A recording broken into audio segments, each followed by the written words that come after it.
కేంద్ర ప్రభుత్వం అమలు చేస్తున్న పీఎం కిసాన్ పెట్టుబడి సాయం పథకంలో తెలంగాణ కొత్తగా లబ్ధిదారుల నమోదుకు అవకాశం కల్పించాలని జిల్లా కాంగ్రెస్ నాయకులు అంకన్న గారి నాగరాజ్ గౌడ్ కేంద్ర ప్రభుత్వాన్ని కోరారు. జిల్లా వ్యాప్తంగా లబ్ధిదారుల సంఖ్య ఏటా గణనీయంగా తగ్గుతోందని, ఈ పథకం కింద అర్హులైన రైతులందరికీ పెట్టుబడి సాయం అందించడం లేదన్నారు.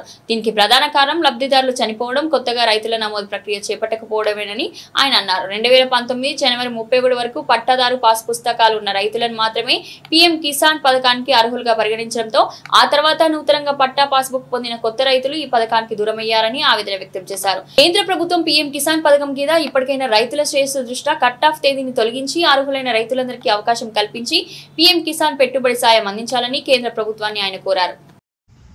కేంద్ర ప్రభుత్వం అందిస్తున్న పీఎం కిసాన్ పంట పెట్టుబడి సాయంలో కొత్తగా పాస్బుక్ పొందిన రైతులకు అవకాశం కల్పించాలని ఈ సందర్భంగా కేంద్ర ప్రభుత్వాన్ని కోరుతున్నాం.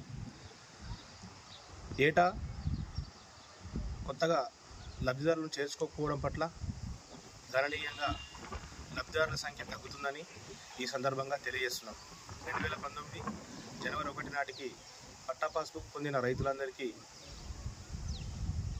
అందించి ఆ కట్ ఆఫ్ డేట్ను అట్లే ఉంచడం వల్ల కొత్తగా పథకంలో రైతులు చేరలేకపోతున్నారు.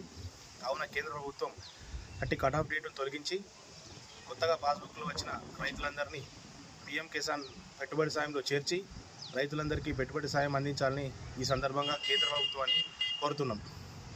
తెలంగాణలో రైతు భరోసా పథకాన్ని కొనసాగిస్తూ దశల వారీగా రైతు భరోసా పంపిణీ చేస్తున్నటువంటి ముఖ్యమంత్రి రేవంత్ రెడ్డి గారికి, మంత్రివర్గానికి, ప్రభుత్వ సలహాదారు మొహమ్మద్ షబీర్ అలీ గారికి రైతాంగం పక్షాన ధన్యవాదాలు తెలియజేస్తున్నాం.